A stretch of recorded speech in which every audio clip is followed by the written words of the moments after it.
यदि मेहनत अच्छी लगे तो वीडियो को लाइक कर देना और चैनल पर पहली बार विजिट कर रहा हो चैनल को सब्सक्राइब कर लेना। आज हम पढ़ाने वाले हैं डायरेक्ट और डायरेक्ट स्पीच क्या है। सबसे पहले इनडायरेक्ट स्पीच क्या है, डायरेक्ट स्पीच क्या है, कंसेप्ट को समझते हैं। कंसेप्ट को समझने के लिए बहुत सिंपल बात आपको दिमाग में रखनी है कि डायरेक्ट स्पीच का मतलब है दो व्यक्तियों के बीच में डायरेक्ट कम्युनिकेशन हो रहा है। मनु सेज टू मोहित, मनु मोहित से कहती है। अब समझो डायरेक्ट कम्युनिकेशन हो रहा है, मनु का कहना और मोहित का सुनना, दोनों के बीच में डायरेक्ट कम्युनिकेशन है, डायरेक्ट स्पीच हो गया। क्या हो गया ये डायरेक्ट स्पीच हो गया। क्या कहती है, मैं बीमार हूं। जो कहने वाली मनु है तो अपने लिए क्या वर्ड यूज करेगी, मैं यूज करेगी। मैं बीमार हूं, ठीक है, मैं बीमार हूं।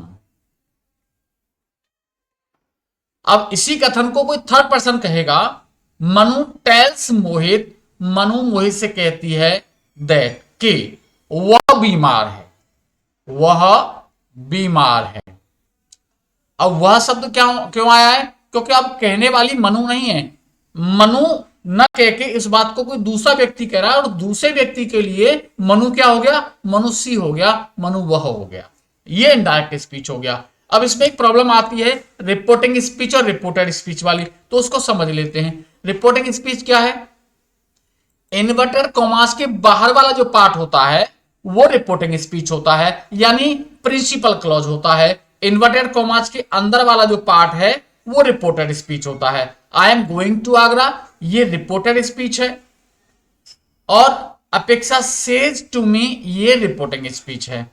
रिपोर्टिंग स्पीच को हम इंट्रोडक्टरी स्पीच भी कहते हैं, जो चाहे उसको आप इसको कह लेंगे। कई बार बच्चे कंफ्यूज होते हैं, इसको रिपोर्टिंग वर्ब कहने लगते हैं। रिपोर्टिंग वर्ब इसका पार्ट है, यानी रिपोर्टिंग स्पीच को हम फिर तीन भागों में डिवाइड कर सकते हैं। एक रिपोर्टिंग सब्जेक्ट, अपेक्षा रिपोर्टिंग सब्जेक्ट है। दूसरा reporting verb, says reporting verb है। तीसरा रिपोर्टिंग ऑब्जेक्ट, मी रिपोर्टिंग ऑब्जेक्ट है।